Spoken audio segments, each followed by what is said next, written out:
본 방송에서 제공하는 부동산 정보는 투자 판단에 대한 조언입니다. 방송에서 제공하는 부동산 물건의 가치, 가격 상승 및 가격 하락에 대해서는 방송사에서 보장하지 않습니다.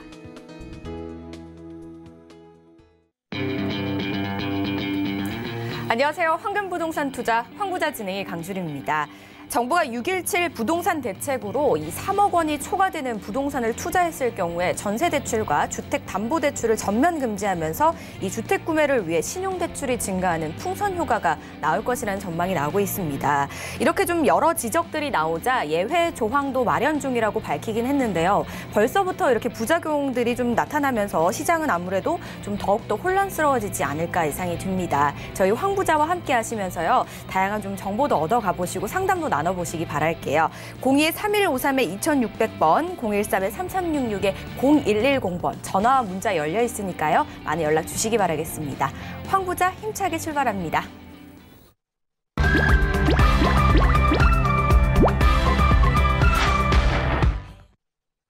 오늘 함께 하실 분 바로 만나볼게요. 황스인베스트의 박세준 팀장 자리하셨습니다. 안녕하세요, 팀장님.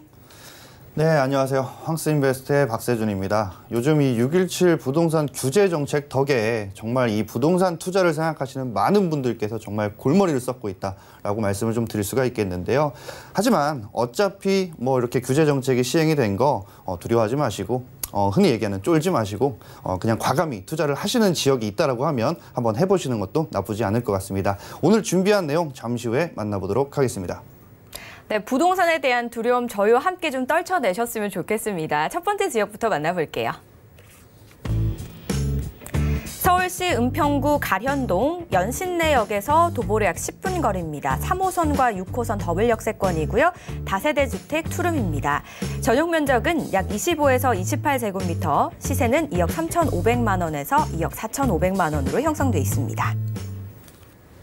첫 번째 지역은 연신내로 가보겠습니다. 동네는 가련동이고 역은 연신내네요. 3호선과 6호선 더블 역세권입니다. 지역 분석부터 해볼게요.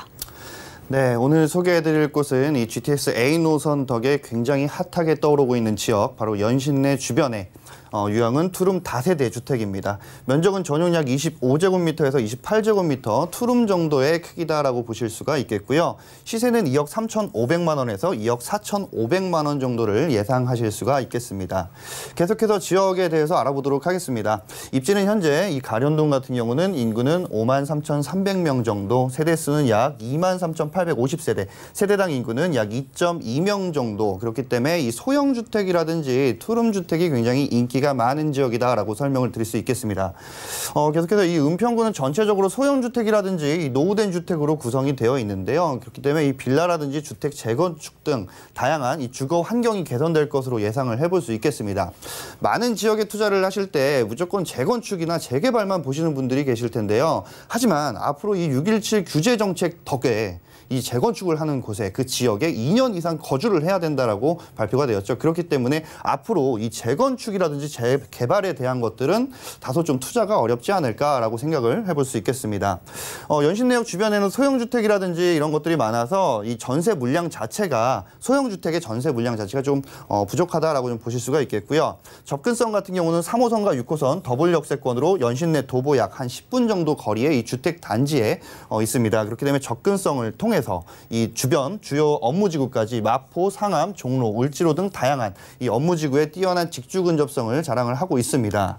계속해서 이 생활 편의 시설을 좀 보자면 주변에 로데오 거리라는 곳이 있습니다. 바로 이 상업시설이라든지 각종 유흥이라든지 생활 인프라가 밀집이 되어 있는 지역입니다. 자, 그렇기 때문에 이곳에는 주택이 들어올 수 없어서 이 주택 단지를 가기 위해서는 한 5분 정도 거리의 로데오 거리를 지나서 그 이후에 주택 단지로 가야 되기 때문에 연신내역 주변에 한 도보 10분 정도 거리라고 하면 절대로 멀지 않다라는 점 참고하시면 좋을 것 같습니다. 자, 이 주변에는 병원이라든지 은행, 그리고 음식점과 영화관, 각종 편의시설이 잘 밀집이 되어 있고요. 주변에 대형 쇼핑시설도 인접해 있기 때문에 이 생활의 편의로 이 장을 보거나 쇼핑을 하시는데 굉장히 편리한 공간들이 인접해 있다라고 좀 보실 수가 있겠습니다. 추가적으로 가톨릭, 은평 성모병원 등 다양한 의료시설이 인접해 있고요. 거기다 이 개발 호재가 앞으로 이 GTX A 노선이 더해짐에 따라서 주변에 이 투자를 하시는 부동산 쪽으로 굉장히 큰 수혜를 수혜를 받으실 수 있을 것으로 예상을 해볼 수 있겠습니다. 잠시 후에 어제 이 기사화되었던 잠시 후에 이 서부 경전철 민자 적격성이 통과된 이 경전철을 비롯해서 많은 호재들이 있기 때문에 잠시 후에 알아보도록 하겠습니다. 네, 연신내역 부근 만나보고 계신데요. 일단 연신내역에 3호선과 6호선 두 호선이 있기 때문에 다른 지역으로 이동하시기에도 좀 가깝게 이동을 하실 수 있고 편리하게 이동하실 수 있다고 하고요. 그리고 그 지역 자체에도 생활권이 또 괜찮다고 합니다. 어떤 입지를 가지고 있을까요? 네, 이 주변에 연신내역 하면 많은 분들이 잘 알고 계시다시피 이 3호선 라인과 6호선이 있습니다. 현재 6호선 같은 경우는 이 은평구 자체, 이 중심을 돌아가는 이 호선 자체가 있기 때문에 앞으로 뭐 세전역이라든지 서북부 연장선이라든지 이 많은 호재 덕에 이 6호선 라인 전체적으로 수혜를 좀 받으실 수 있을 것으로 예상을 해볼 수 있겠고요. 현재 이 연신내역 바로 앞에는 앞서 설명드린 대로 로데오 거리라는 곳이 존재를 합니다. 그렇기 때문에 이 주택 단지 쪽으로 가려면 이 로데오 거리 자체를 지나가야 된다는 것이죠. 자, 그렇기 때문에 이 주택 단지가 한 도보 10분 정도 걸린다고 해도 그리 멀지 않은 거리라는 점 참고하시면 좋을 것 같습니다. 추가적으로 뭐 금융 인프라라든지 학군 밀집 지역, 중앙시장, 대형마트, 기타 등등 이 생활 인프라가 굉장히 잘 밀집이 되어 있기 때문에 생활 인프라 시설 역시 굉장히 편리하게 잘 이용을 하실 수 있는 인프라가 잘 형성이 되어 있다라고 말씀을 드릴 수 있겠고요.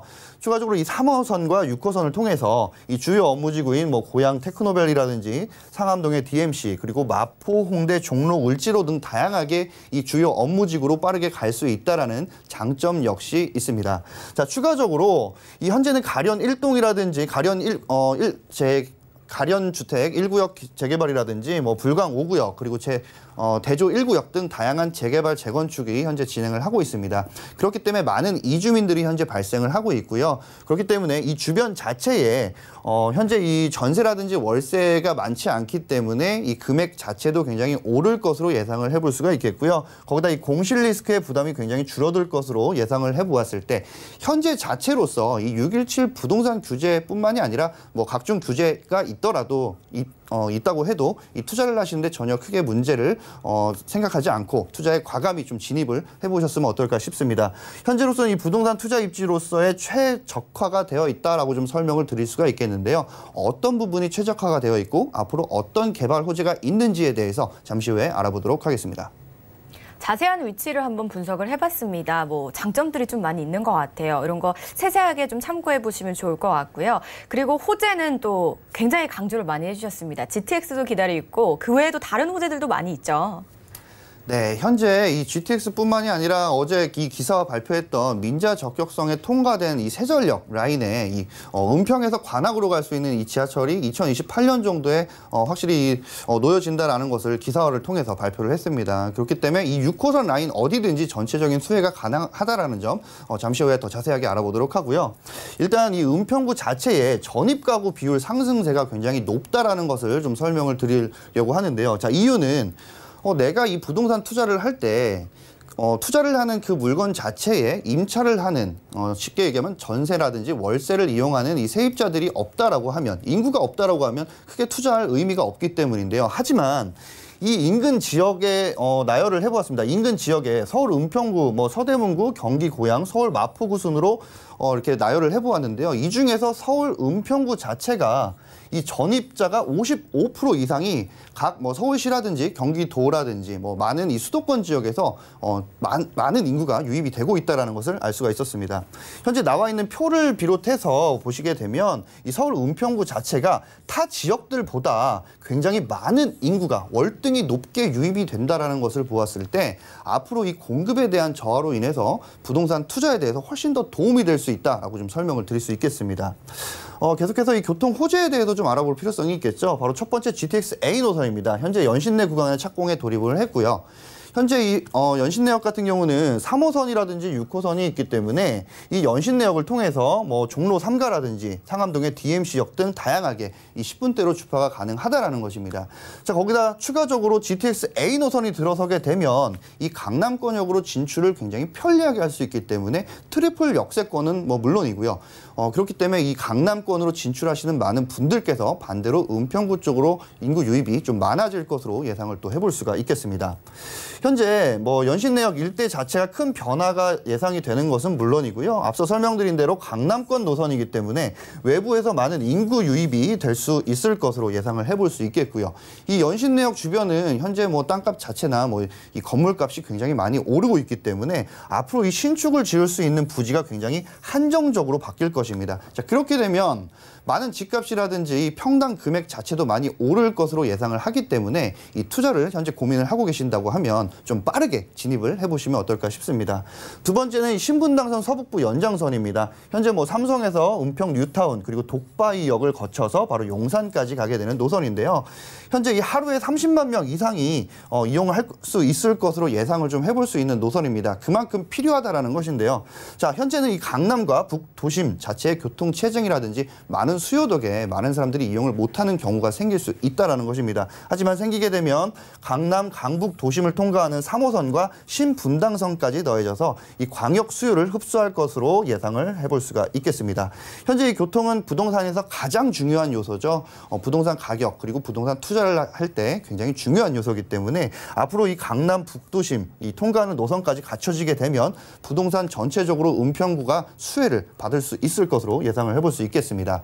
자, 다음은 서부경전철입니다. 앞서 설명을 드린 대로 바로 어제 기사화가 됐습니다. 바로 민자 적격성. 현재 여기 나와 있는 것처럼 민자 적격성 조사 단계에 있다고 설명을 드렸었는데요. 현재 이 민자 적격성이 통과가 되었습니다. 자, 그렇기 때문에 2028년 정도에 완공이 될 것으로 예상 시나리오를 짜고 있다라고 하죠. 그렇게 되면 이 사업 효과로는 이 서부 경전철 완공될 경우에 현재는 뭐 서울대 입구역까지 50분 정도가 걸린다고 하는데 이 시간 자체가 반으로 줄 것이며 이 주요 업무 지구로 가는 이 시간 자체가 굉장히 빨라질 수 있다라는 것이고요. 앞으로 이 주변 부동산 매매 금액이라든지 감정가가 많이 오를 것으로 전망을 해볼 수가 있겠습니다. 계속해서 이 고양선인데요. 방금 설명드렸던 서부경전철이 세전역에서 서울대 입구역까지 간다라고 하면 이 세전역에서 고양시청까지 가게 되는 노선입니다. 현재 뭐 LH에서 주관을 하고 있기 때문에 예비 타당성 조사 없이 빠르게 이 착공에 돌입을 한다라고 많이들 알고 있고 기사화가 되어 있어서 앞으로 이 고양선에 역시 이 고양선으로 인해서 주변 자체의 집값도 역시 오를 것으로 예상을 해볼 수가 있겠고요. 현재 이 서울시가 추진하고 있는 서부선 자체가 서울역과 세전역과 또 연결이 되기 때문에 앞으로 뭐 이 은평구 자체뿐만이 아니라 고양까지 넓게 보면 이 전체적으로 부동산 수혜 역시 가능할 것으로 예상을 해볼 수 있겠습니다. 굉장히 많은 교통호재가 기다리고 있는 이 은평구입니다. 현재 이 부동산 쪽으로 투자를 좀 소액으로 좀 투자를 해보시고 싶으신 분들께서는 이 서울경제TV 황부자와 이 전화 주셔서 전문가와 함께 하셔서 이 투자하시는 데 도움이 되셨으면 좋겠습니다. 네, 서울에서 일단 1, 2인 가구 유입률이 굉장히 좀 높은 지역인 것 같습니다. 그리고 조금만 더 기다리시면 트리플 역세권이 된다라는 거, 이 GTX도 참고해 보시면 좋겠네요. 계속해서 저희 한번 체크 포인트도 짚어볼까요? 네, 체크 포인트 한번 소개를 해드리도록 하겠습니다. 첫 번째로는 가격 경쟁성을 좀 잘 따져보시고요. 주변의 시세 파악을 잘 해보시길 바라겠습니다. 이 말씀을 드리는 이유 중에 하나는 현재 연신내 주변의 구옥들, 굉장히 오래된 주택들 역시 금액적으로 굉장히 높아졌기 때문에 그 구옥의 시세는 어느 정도인지, 그리고 그 구옥을 팔려는 사람들은 거의 대부분 지키려고 하기 때문에 될 수 있으면 신축으로 투자를 많이 하시는데요. 그 신축 역시 GTX 때문에 그냥 단순히 높은 금액으로 해서 무조건 투자하지 마시고 주변의 시세를 잘 한번 따져보시고 투자를 하시면 좋을 것 같고요. 두 번째로는 GTX 노선이 들어서는 연신내역 주변으로 선점을 꼭 해보시길 바라겠습니다.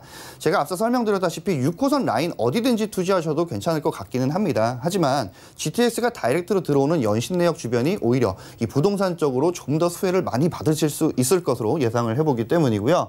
세 번째로는 일명 무갭 투자 등 위험한 투자는 되도록이면 안 하는 게 좋을 것 같습니다. 현재 6.17 부동산 규제 정책 덕에 현재 이 전세 입자를 끼고서는 매매가 안 된다고 합니다. 자, 그렇기 때문에 될 수 있으면 갭이 어느 정도 벌어져야 되는데요. 갭이 없는 상태에서 나중에 이 전세 금액이 높아지면 다행이겠지만 혹시라도 내려가게 되면 굉장히 부담과 리스크가 동반을 하기 때문입니다. 네 번째로는 에어컨이라든지 세탁기 등 다양한 옵션들이 추가되어 있는지 확인을 꼭 하시고요. 임차인의 입장으로서 임차인의 눈으로 좀 집을 구하실 때로 좀 보시게 되면 되도록이면 많은 옵션이라든지 좀 편리한 이런 것들이 많이 있는 곳들에 이 임차 물건들을 많이 선호하기 때문입니다. 자, 그렇기 때문에 이 체크 포인트에 대해서도 잘 한번 설정을 해보시고요. 중요한 설정을 하시다가 막히는 부분이 있으시면 꼭 전문가 상의를 하셔서 투자를 해보시길 바라겠습니다. 네, 아무래도 꼼꼼하게 분석을 하고 투자하시는 게 훨씬 현명한 방법이기 때문에요. 저희 황 부자랑 또 많은 정보 나눠보시면 좋을 것 같아요. 마지막 정보도 만나보겠습니다. 시세는 어떻게 될까요? 네, 이 주변의 현재 시세 신축 기준으로 뒀을 때 투룸 정도가 한 2억 6천을 넘어섰다라고 합니다. 그렇기 때문에 많이 잘 따져보시고서 이 투자를 하셔라라고 말씀을 드리는 거고요. 현재 이 연신내역과 한 도보 10분 정도 거리의 주변 자체의 시세를 좀 보았더니 투룸 기준으로 약 2억 3,500에서 2억 4,500만 원 정도를 예상하시면 될 것 같고요. 전세했을 때 임대 금액 2억 1,000만 원, 그렇기 때문에 실투자 금액은 2,500에서 3,500만 원 정도를 예상하시면 될 것 같습니다. 월세했을 경우에는 임대 금액 3,000에 월 70만 원 정도 받으실 수 있을 것으로 예상을 해볼 수 있겠고요. 대출 금액은 1억 1,800만 원. 에서 1억 2,300만 원, 그렇기 때문에 실투자 금액은 8,700에서 9,200만 원을 예상하시면 될 것 같습니다. 연신내 더블 역세권 주변 분석을 해봤습니다. 혹시 더 궁금하신 부분 있으시다면요. 02-3153-2600번 그리고 013-3366-0110번으로 많은 연락 주시기 바라겠습니다. 다음 지역도 만나볼게요. 경기도 김포시 구례동 김포 골드라인 양촌역 인근입니다. 지식산업센터고요. 전용 면적은 약 46제곱미터, 시세는 1억 6천만 원에서 1억 7천만 원으로 형성돼 있습니다. 경기도 김포시로 한번 떠나보겠습니다. 지식산업센터가 요즘 좀 뜨고 있는 것 같은데요. 저희가 한번 분석을 해볼게요. 일단 김포 지역부터 분석해볼까요? 네, 현재 이 김포 같은 경우는 6.17 부동산 규제 정책에서 많은 수도권 내에 이 조정 지역들이 해당이 되었는데 현재 이 김포는 빠지게 되었죠. 그렇기 때문에 뭐 지식산업센터뿐만이 아니라 뭐 아파트라든지 주택이라든지 빌라라든지 오피스텔이라든지 이 많은 부동산 쪽으로 투자할 수 있는 것들을 이 투자자들을 많이 현재 몰리고 있다라고 좀 설명을 드릴 수 있겠습니다. 자, 오늘 소개해드릴 곳은 그런 주택들 비조정 지역이더라도 다주택자들에게 규제가 들어갈 수 있지만 하지만 지식산업센터에서는 좀 규제가 덜하기 때문에 오늘 좀 소개하려고 이렇게 자료를 좀 만들어 보았습니다.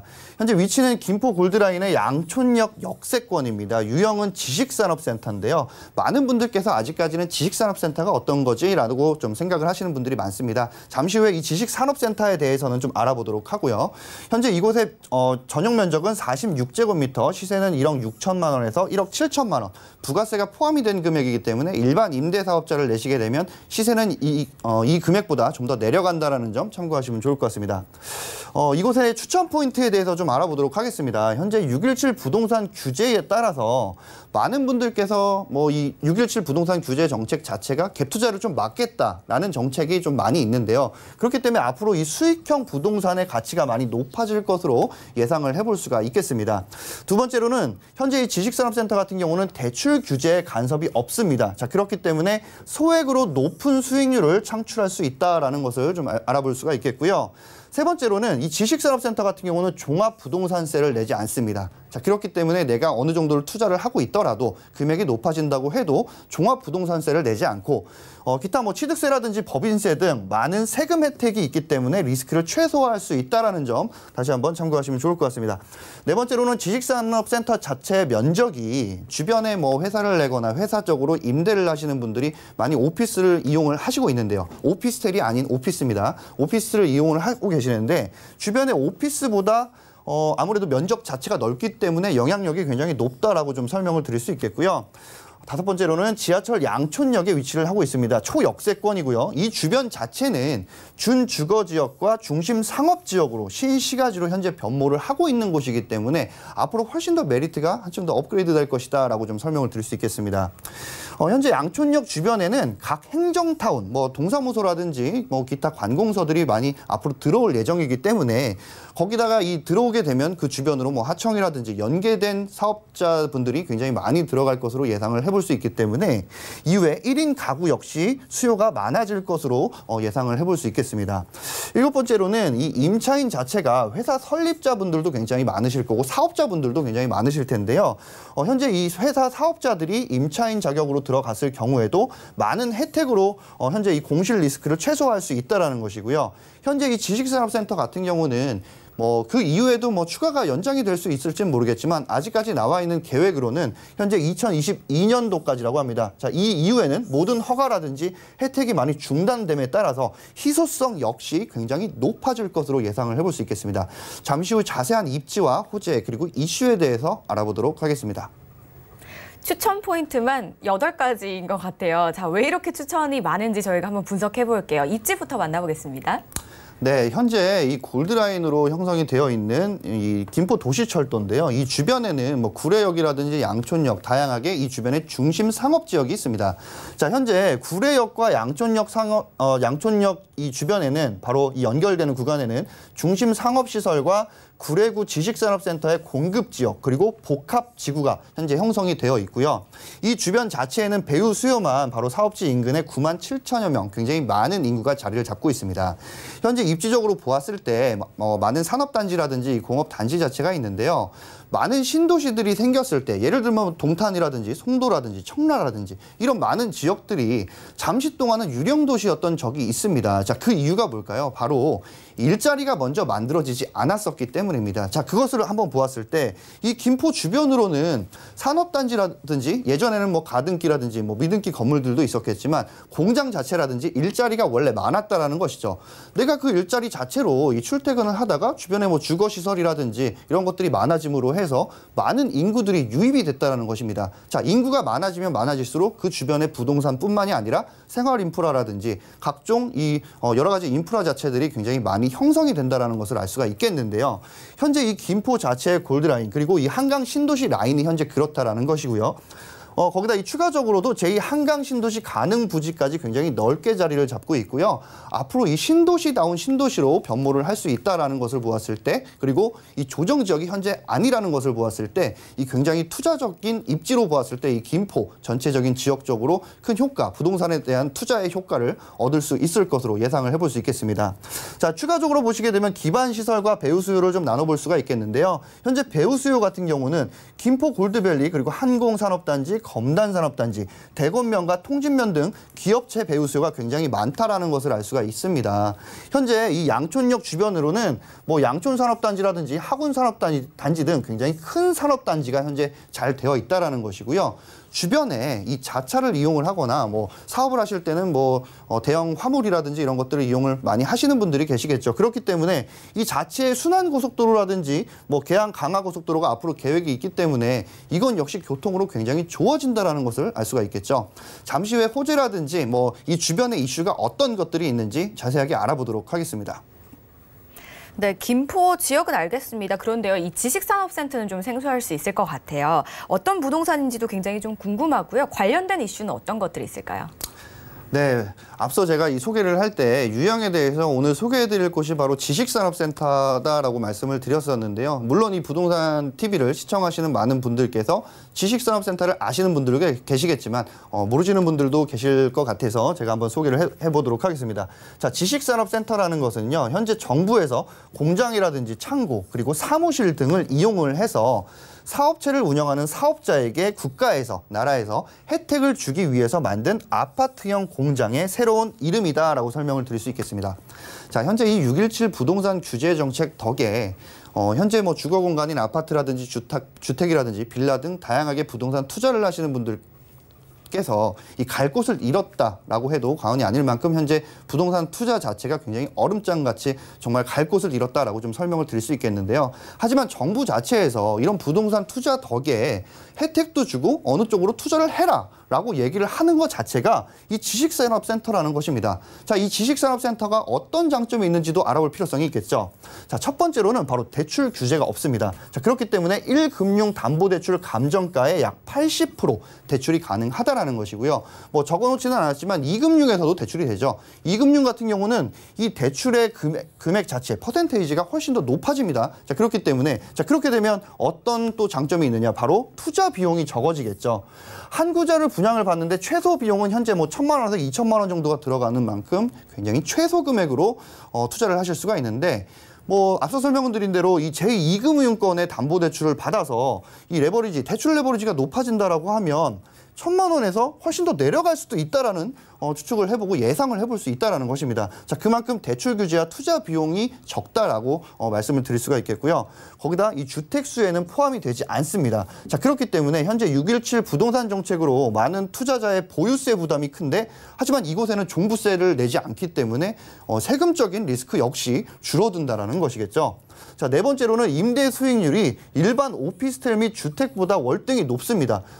부동산 투자를 하실 때 앞서 설명을 드린 대로 오피스텔이라든지 주거 환경 자체에다가 뭐 투자를 하시는 분, 수익형 부동산을 하시는 분들도 많이 있으신데요. 하지만 이곳에는 임대 수익률이 일반 오피스텔이랑 주택보다도 훨씬 더 높다라는 점 참고하시면 좋을 것 같습니다. 이건 역시 앞서 설명을 드린 대로 대출 레버리지를 잘 활용을 하게 되면 수익률 자체는 월등히 높아진다라는 것이고요. 현재 이 공급 제한이라든지 뭐 앞으로 계속해서 유지가 되지 않기 때문에 희소성이라든지 안정성 역시 굉장히 높다라고 좀 설명을 드릴 수 있겠고요. 마지막으로 전매 제한이 없습니다. 현재 이 부동산 규제 덕에 뭐 전매도 안 되고 뭐 진짜 매도를 했을 때도 정말 많은 불이익이 있기 때문에 이 부동산 투자에 대해서 많이 이 멈춤을 좀 보고 있는 현상들이 있는데 하지만 전매 제한이 없습니다. 자, 이 얘기는 뭐냐면 지식산업센터 자체는 전매 제한이 없기 때문에 내가 수익을 한창 보다가 한 2년 정도 보다가 그 이후에 아무 때나 전매가 가능하다라는 점입니다. 자, 이런 여러 가지 6가지의 뭐 간략하게 장점들을 소개를 해드렸는데요. 이 지식산업센터 자체가 앞으로의 투자 방향이 아닐까라는 생각을 좀 해볼 수가 있겠습니다. 계속해서 호재는 어떤 것들이 있는지 알아보도록 하겠습니다. 바로 이 교통에 대한 것, 바로 철도인데요. 이 교통 철도 같은 경우는 현재 이 GTX D 노선이 앞으로 이 개발이 될 것으로 예상을 해볼 수가 있겠고요. 현재 진행 사항 같은 경우는 사전 타당성 현재 조사를 하고 있다라고 합니다. 추가적으로 지하철 5호선 연장도 되고 지하철 인천 2호선까지 연장을 앞으로 계획을 하고 있다라고 합니다. 현재 이 김포시장도 역시 김포시 자체에서도 지하철 인천 2호선 연장에 대해서 굉장히 큰 관심과 큰 지금 현재 빠르게 이 착공이 되도록 하기 위해서 많은 노력을 하고 있다라고 하죠. 그렇기 때문에 이 김포 자체에 많은 교통이 들어가고 철도가 들어간다라고 하면 앞으로 뭐 인구 유입뿐만 아니라 부동산 금액적으로 굉장히 올라가고 자 그렇게 되면 임대 금액 역시 많이 오를 것으로 예상을 해볼 수 있겠습니다. 거기다 뭐 고속도로 자차를 이용한 고속도로 역시 뭐 계양 강화 고속도로라든지 수도권 제2순환 고속도로 거기다 서창 김포 고속도로 김포시 국도까지 많은 이 도로들이 놓이고 뭐 확충이 되고 그리고 도로가 넓어지는 현상을 보실 수가 있겠는데요. 그렇게 되면 이 주변 자체에 오늘 소개해드리는 곳이 바로 지식산업센터이기 때문에 아무래도 많은 사업체들이 뭐 예를 들어서 하나를 좀 더 설명을 드리면 예를 들어서 뭐 서울에 지식산업센터라든지 뭐 사업을 가지고 계시는 분들께서 현재 이 김포로 이관을 하게 되면은 뭐 법인세까지 뭐 4년 동안 100% 면제가 된다라고 합니다. 자, 그만큼 많은 혜택이 있기 때문에 아무래도 지식산업센터가 앞으로 투자 방향에 대해서 하나의 종목이 되고 장르가 되지 않을까 생각을 해볼 수가 있겠고요. 앞으로 개발 계획 같은 경우는 대구 ECT 계획이 되어 있다고 합니다. 현재 진행 사항은 구역 지정 추진 중에 있다라고 하고요. 추가적으로 양촌 역세권 개발 계획이 현재 김포시 2020 도시기본 계획상에 들어가 있기 때문에 앞으로 굉장히 많은 개발 자체가 가능하다라고 설명을 드릴 수 있겠습니다. 추가적으로 이 김포 자체에 어떤 이슈들이 있고 앞으로 이 지식산업센터뿐만이 아니라 많은 것들이 어떤 것들이 도움이 되는지에 대해서 좀 알아보자면 현재 이 구례동 자체는 인구가 많이 올라갔다고 합니다. 현재 이 인구 상황을 보시게 되면 2013년도부터 2019년 12월 달까지 굉장히 많은 인구가 늘었다라는 것을 알 수가 있고요. 인구가 늘어난과 동시에 세대수 역시 굉장히 많이 늘어난 것을 알 수가 있겠습니다. 현재 이 많이 늘어난 인구 안에는 경제 활동의 주축인 30대 젊은 층의 지속적인 증가가 되고 있기 때문에 이 한강 신도시뿐만 아니라 김포 전체적으로 앞으로 좀 미래가 좀 더 기대가 된다라고 좀 표현을 할 수가 있겠고요. 세 번째로는 지식산업센터 증가 현황입니다. 현재 뭐 전국적으로 누적이 된 개소에 대해서 뭐 1119개 정도가 된다라고 좀 보실 수가 있겠고요. 앞으로 많이 늘어나는 이유는 그만큼 투자로서의 좀 투자를 해볼 만한 곳이기 때문에 앞으로 이런 개소들이 늘어나지 않을까라고 좀 생각을 해볼 수가 있겠습니다. 현재 역세권 350m 내의 지식산업센터 현황에 대해서 좀 보실 수가 있겠는데요. 현재 주요 지산 권역으로는 뭐 구로라든지 금천, 성동, 영등포 이렇게 좀 크게 좀 보실 수가 있겠죠. 금천 자체는 금천역을 비롯해서 가산 디지털 단지역 등 많은 지하철역이 가까이에 있는 곳이 바로 이 금천구입니다. 자, 그렇기 때문에 이 금천구 자체는 퍼센테이지가 굉장히 높고요. 기타 이 수도권, 경기도권 내에는 바로 이 수도권 기타에는 이 지하철이 가까운 바로 지식산업센터가 8.13%밖에 되지가 않는다라는 것입니다. 자, 오늘 소개해드리는 김포 이런 현재 설명드린 대로 8.13%에 해당이 되고 있고요. 추가적으로 주거라든지 생활 인프라 우수한 입지에 속해 있기 때문에 현재 이 사업자로 그리고 사업체를 내시는 분들께서 많은 분들께서 임차로 들어가고 있고 또 이 사업자 자체를 김포 쪽으로 많이 내고 있다는 점 참고하시면 좋을 것 같습니다. 계속해서 이 김포시 사업체라든지 종사자 수에 대해서도 이 증가율이 어떤지를 좀 알아볼 필요성이 있겠는데요. 현재는 제조업이 굉장히 강세고요. 앞서 설명을 드린 대로 산업단지라든지 이런 것들이 많기 때문에 생산업이라든지 제조업들이 굉장히 많이 있다라고 좀 보실 수가 있겠고요. 자, 이곳의 사업체 같은 경우는 2012년도부터 18년도까지 굉장히 많은 사업체 수가 늘었고요. 증감률은 9%까지 된다고 합니다. 자, 앞으로 현재 2020년도 이후에도 굉장히 많은 증감률을 나타날 것으로 보여지고 예상을 해볼 수 있겠고요. 종사자 수만 해도 현재는 16만 5천 명, 거기다 2020년 이후가 지나가게 되면 한 17만 명 이상으로 늘어난다고 봤을 때 현재 이 지식산업센터의 공급률 자체는 굉장히 저하가 되고 주변으로 오셔서 임장활동을 하시게 되면 이 부동산을 들려서 뭐 임장활동을 해보시면 아시겠지만 수요가 굉장히 많다라는 점을 알 수가 있을 것입니다. 현재 이 주요 업종 증감 추이 같은 경우는 물론 제조업이라든지 생산업이 굉장히 높다라는 것을 알 수가 있겠는데요. 기타 많은 사업들이 있습니다. 이 사업 자체들이 2018년도와 2012년도에 그리고 2018년도에 사업체 수가 증감을 한 것을 좀 보자면 증감률이 전부 다 60%라든지 50%에서 60% 이상이 증감을 했다라는 것입니다. 자, 그만큼 투자를 하셨을 때 내가 임대 금액을 사업자한테 받는다라는 것인데요. 그만큼 증감률이 높기 때문에 앞으로 이 지식산업센터 자체에 이 투자를 하는 메리트가 상당히 높아질 것으로 예상을 해볼 수가 있겠습니다. 지식산업센터 일반 부동산과는 달리 좀 다양한 혜택들이 많이 있는 것 같습니다. 잘 참고해 보시고요. 체크 포인트도 짚어볼게요.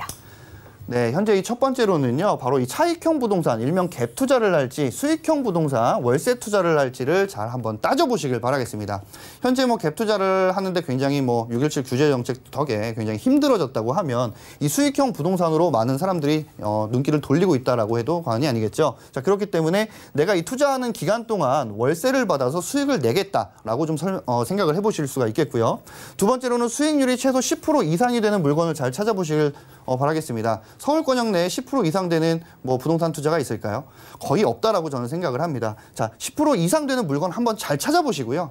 잘 찾아보시다가 좀 막히시는 부분이 있다고 하면 현재 이 서울경제TV 황부자 채널과 함께 하시면 좋을 것 같습니다. 세 번째로는 주변에 동일한 물건의 경제성이라든지 희소성, 특수성, 환금성까지 잘 되어 있는지 그 물건, 부동산 투자 물건이 잘 되어 있는지를 따져보시길 바라겠고요.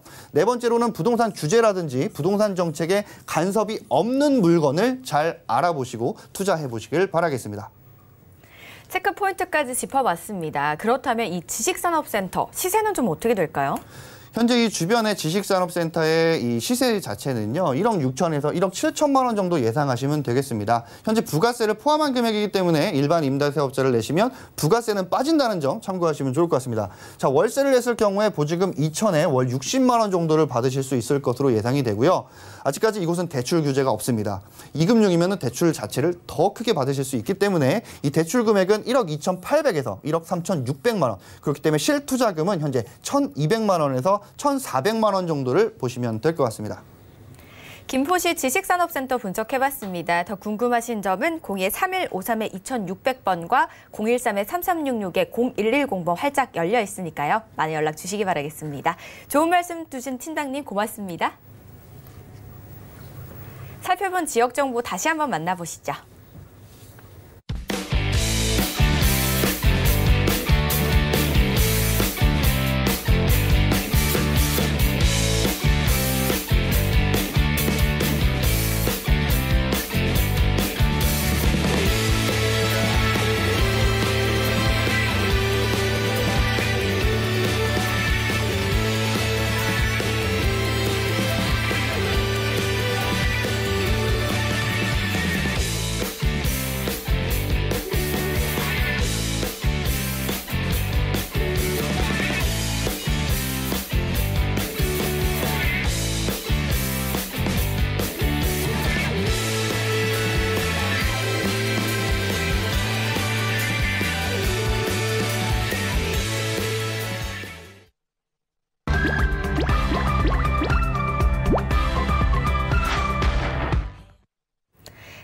함께 하실 분 만나보겠습니다. 황스인베스트의 황진현 대표 자리하셨습니다. 안녕하세요, 대표님. 네, 안녕하세요. 반갑습니다. 황진현입니다. 자, 오늘은 저번 주에 발표됐던 6.17 부동산 대책에 대해서 좀 알아보도록 하겠습니다. 자, 오늘도 힘이 되는 정보 드리겠습니다. 네, 부동산 공부할 시간이 왔습니다. 지난주에 대책이 발표가 됐습니다. 자, 굉장히 좀 깐깐하고 좀 어려워지지 않았나라는 생각이 드는데요. 어떤가요, 대표님? 많이 깐깐해지고 많이 어려워졌습니다. 부동산 하면서 많이 공부를 해야 되지만 요번처럼 이렇게 많은 공부를 해야 되는 적은 없었던 것 같아요. 자, 일단 제목부터 살펴보겠습니다. 자, 주택시장 안정을 위한 관리 방안이란 제목으로 자, 관계부처 합동으로 대책을 내놨습니다. 주택시장 안정을 위한 대책이라고 했는데 한번 좀 생각 좀 해봐야 될 것 같아요. 지금 22번째 부동산 대책이 나왔는데 과연 한 번이라도 안정이 된 적이 있는지 그것 좀 한번 따져봐야 될 것 같습니다. 여하튼 대책이 나왔으니까 내용은 봐야겠죠. 그래서 하나씩 살펴보겠습니다. 이런 대책을 내놓는 이유를 설명하고 있습니다. 첫 번째, 서울 상승 추세 전환, 수도권 지방 일부 지역도 과열이 지속되고 있다라는 이런 이유에서 지금 대책이 나왔는데 그전에는 정부에서 규제를 해놓고 그 규제 지역 밖에 있는 지역에서 가격이 올라가는 그 풍선 효과를 인정을 안 했어요. 근데 드디어 요번엔 풍선 효과를 인정을 했습니다. 자, 두 번째는 법인 거래 및 갭 투자 등도 증가세가 뚜렷하다라고 해서 이제 부동산 대책을 내놨습니다. 하나하나 살펴보자면 시간이 좀 많이 걸리기 때문에 오늘은 이렇게 좀 개략적으로 한번 살펴보고 자세한 얘기는 다음 주까지 한번 이어져야 될 것 같아요. 왜냐하면 이제 부동산 대책이 나왔는데 하루 만에 또 보완책이 나오고 그 다음날 또 뭐가 바뀌어서 나오고 그러거든요. 그래서 다음 주까지 한번 살펴보고요. 자, 일단 시장 상황 평가를 했습니다. 시장이 이렇다는 거죠. 이렇기 때문에 정부에서는 부동산 대책을 내놨는데 요는 이렇습니다. 서울 중저가 저택, 수도권, 지방 비규제 지역을 중심으로 시장이 불안하고 투기 요건이 여전하다. 그리고 재건축 주택의 상승 압력도 가시화되고 있다. 그리고 실소유자의 내 집 마련 기회가 감소할 우려가 있다. 이런 이유로 지금 대책을 내놨습니다. 수요자의 내 집 마련 기회 감소를 시키는 거는 이런 부동산 대책들이 지금 감소를 시키고 있죠. 그래서 정확히 어떤 내용들이 나와 있는지 그리고 어떤 식으로 지금 대책이 발표됐는지 그 내용 한번 살펴보면요. 정책은 이렇습니다. 비규제 지역에 집중되는 투기 수요 유입을 차단하기 위해서 수도권, 대전, 청주 대부분, 뭐 인천도 포함됐죠. 조정 대상 지역, 투기 과열 지역으로 지정하고 등등등 이게 6가지 이유를 들었어요. 6가지 이유를 들면서 크게 4개로 나눠서 챕터 4개로 나눠서 규제를 발표했습니다. 첫 번째는 과열 지역에 대한 투기 수요 유입 차단에 대한 내용이고요. 두 번째는 정비사업 규제를 하는 것, 그리고 법인을 활용한 투기 수요를 근절하겠다는 내용, 그리고 마지막으로는 12.16 대책 및 공급대책 후속 조치 추진입니다. 자, 여지껏 부동산 대책이 22번이 나왔는데 그중에서 이제 기억할 만한 것들이 한 3가지 정도가 있었죠. 첫째 이제 8.2 대책이었고요. 그다음에 이제 9.13, 그다음에 12.16이었어요. 그리고 여기 하나 추가돼야 될 것 같습니다. 이번에 6.17 대책도 하나 추가시켜야 될 것 같아요. 크게 4가지 대책을 기준으로 이제 부동산 시장을 보면 되는데 6.17 대책에서는 이런 대책들이 추가가 됩니다. 첫째, 조정 대상 지역을 경기, 인천, 대전, 청주 대부분의 지역에 규제 지역으로 지금 바꿔놨어요. 특히 인천 같은 경우는 뭐 전체가 지금 조정 대상 지역이 됐고요. 또 그 중에 3개구 정도는 투기 과열지구로 됐습니다. 이따가 좀 지도를 보면서 한번 설명을 드릴게요. 자, 투기 과열지구도 지정을 하고요. 토지거래 허가구역도 지정을 합니다. 저는 이 뉴스를 보고 이 내용이 포함된 걸 보고 좀 깜짝 놀랐어요. 저번 주 이 시간에는 어떤 규제들이 있을 수 있겠다라고 우리 예상하는 시간이 있었는데 이 토지거래 허가구역까지는 제가 예상을 못했거든요. 왜냐하면 이 토지거래 허가 지역을 지정하는 거는 대부분 뭐 개발 사업이 크게 진행되는 나대지에서 많이 합니다. 잡종지나 나대지에서 많이 하죠. 거기는 이제 거주하는 사람들이 별로 없기 때문이에요. 근데 여기 보시면 잠실, 삼성, 청담, 대치동 사람들이 많이 거주하는 주거지역에서 지금 토지거래 허가구역을 지정했거든요. 그러면 사실상 사유재산에 대한 침해를 하는 거고요. 외부 사람이 이 지역으로 들어갈 수도 없고 이 지역 사람들이 밖으로 나오기도 힘듭니다. 그러면 헌법에 보장된 이제 거주 이전의 자유라는 거 이런 것도 상당히 침해되겠죠. 그 내용도 보면서 이게 싸움이라는 게 이게 정부하고 지금 시장하고 그 부동산 가격을 두고 이제 싸우고 있는 거잖아요. 싸움이라는 게 이제 기본적인 룰이라는 게 있습니다. 자, 복싱할 때는 뭐 벨트 아래를 칠 수 없고 축구 시합할 때는 뭐 손을 쓸 수 없고 이런 기본적인 룰이 있는데 이제 그런 기본적인 룰조차 무시를 하는 그런 대책이 아닌가 하는 그 생각이 좀 들었어요. 자, 다음은 이제 거래 질서 조사 체계 강화 그리고 담보 대출에 대한 강화, 규제 강화, 전세 자금 대출에 대한 규제 강화 등을 들 수 있습니다. 자, 이 챕터 4개 중에 오늘은 첫 번째 챕터를 한번 알아볼게요. 나머지는 다음 시간이나 뭐 바뀌는 거 있으면 다시 한번 알아보도록 하겠습니다. 자, 첫 번째 챕터가 과열 지역에 대한 투기 수요 유입 차단입니다. 그 방법으로는 첫째, 조정 대상 지역 및 투기 과열 지구로 나눠지는데요. 자, 이 지도를 보시면 보십시오. 자, 이거 우리나라 전도예요. 전도인데 우리나라 국민의 뭐 2분의 1이 넘겠죠. 거의 한 4분의 3 정도 살고 있을까요? 그 인구가 모여 살고 있는 수도권 전체가 규제 지역입니다. 자, 빨간색은 투기 과열 지구고요. 그 외에는 전부 다 조정 지역이죠. 지금 밑으로 내려가면 뭐 세종이나 대전 그리고 대구 뭐 옆에 인천까지 다 포함했죠, 이번에. 근데 여기서 빠진 게 좀 의아한 곳이 있는데 부산은 하나도 없어요. 부산은 하나도 없고, 자, 대구도 수성구 외에 다른 구들은 지금 조정 지역이 아닙니다. 규제 지역이 아니에요. 자, 부산의 부동산 가격이 뭐 인천보다 비쌀 거고요. 부천보다 비쌀 거고, 여기 양주나 의정부보다 훨씬 비쌀 거예요. 그리고 사는 사람의 인구도 많고요. 근데 부산은 지금 규제가 하나도 없다는 거, 그게 좀 특이합니다. 자, 이번에 지정된 곳은 서울 3곳이 인천 3곳이 투기 과열지구가 됐고요. 대구 1곳, 대전 4곳, 그리고 세종도 투기 과열지구가 됐습니다. 그 외에 서울, 경기 일부를 제외한 인천, 그리고 인천의 강화하고 옹진을 제외한 전 지역, 그리고 대전, 세종, 청주의 일부는 조정지역으로 지정이 됐습니다. 자, 우리나라에서 이제 규제 지역이 되느냐 안 되느냐 중요한 문제는 이제 대출 때문에 그러죠. 대출이 그 LTV가 많이 작아지고요. 그리고 양도세 중과도 되는, 그리고 종합부동산 납부에 대해서도 세율이 좀 올라가는 그런 좀 불이익이 있습니다. 그래서 지금 조정지역 자체를 많이 확대했다라고 보시면 되고요. 여기서 좀 우스갯소리가 있는데 아까 보신 것처럼 인천의 서구라는 곳에 이제 영종도라는 곳이 있습니다. 영종도 옆에 보면 옛날에 영화에도 나왔던 그 실미도라는 작은 섬이 있거든요. 이제 그 섬도 이제 투기 과열지구입니다.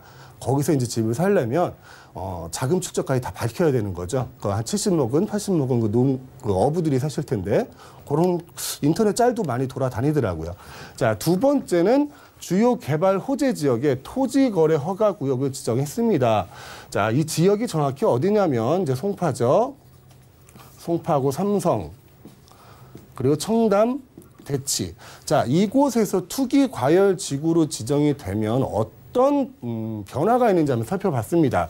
자, 허가 대상 면적 초과 토지. 자, 그 주거용은 18평방미터예요.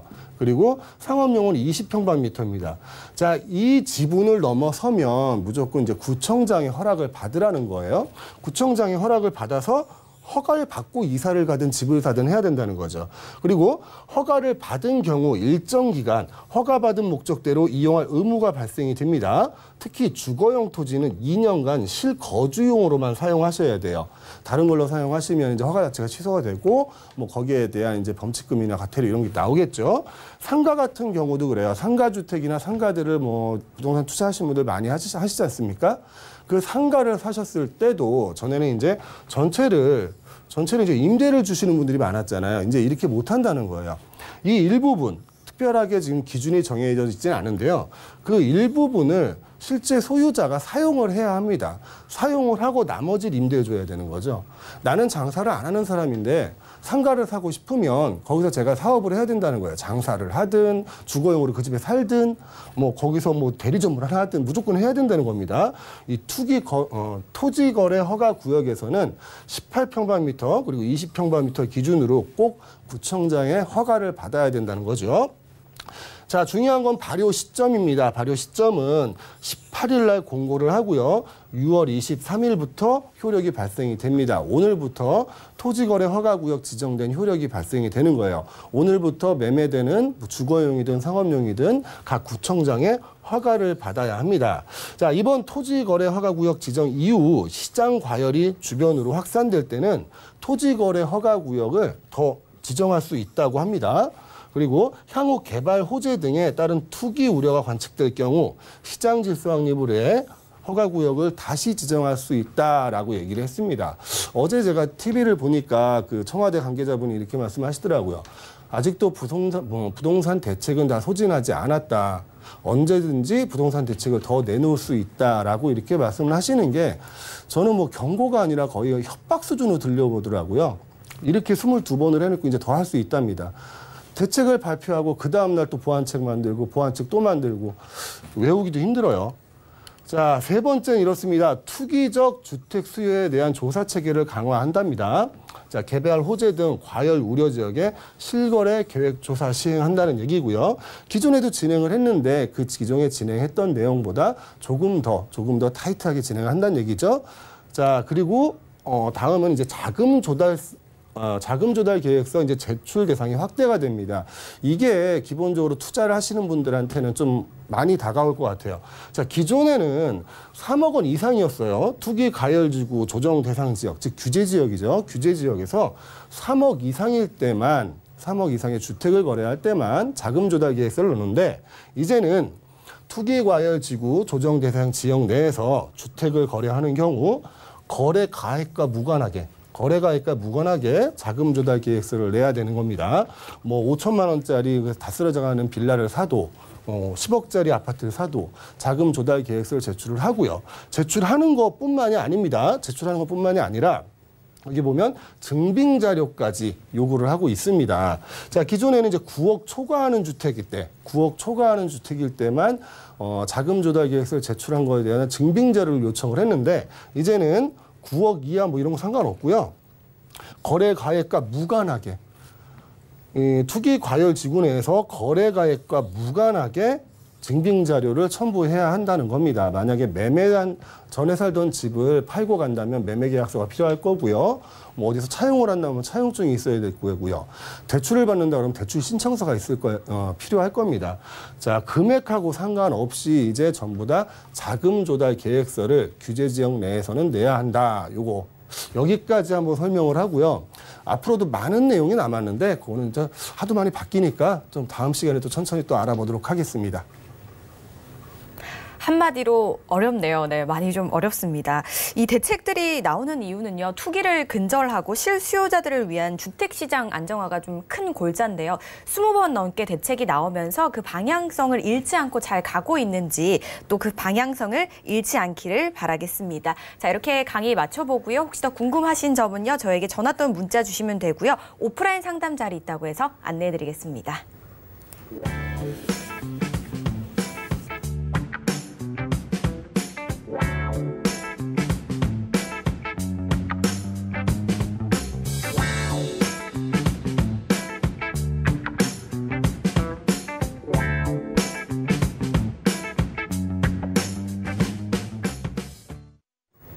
네, 궁금하신 점은 언제든지 전화 또는 문자로 상담 주시기 바라겠습니다. 오늘 좋은 말씀 주신 대표님 인사드릴게요. 고맙습니다.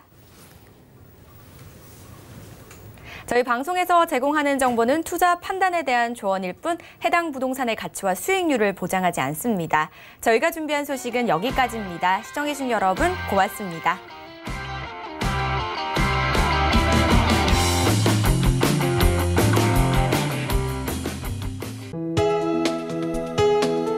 본 방송에서 제공하는 부동산 정보는 투자 판단에 대한 조언입니다. 방송에서 제공하는 부동산 물건의 가치, 가격 상승 및 가격 하락에 대해서는 방송사에서 보장하지 않습니다.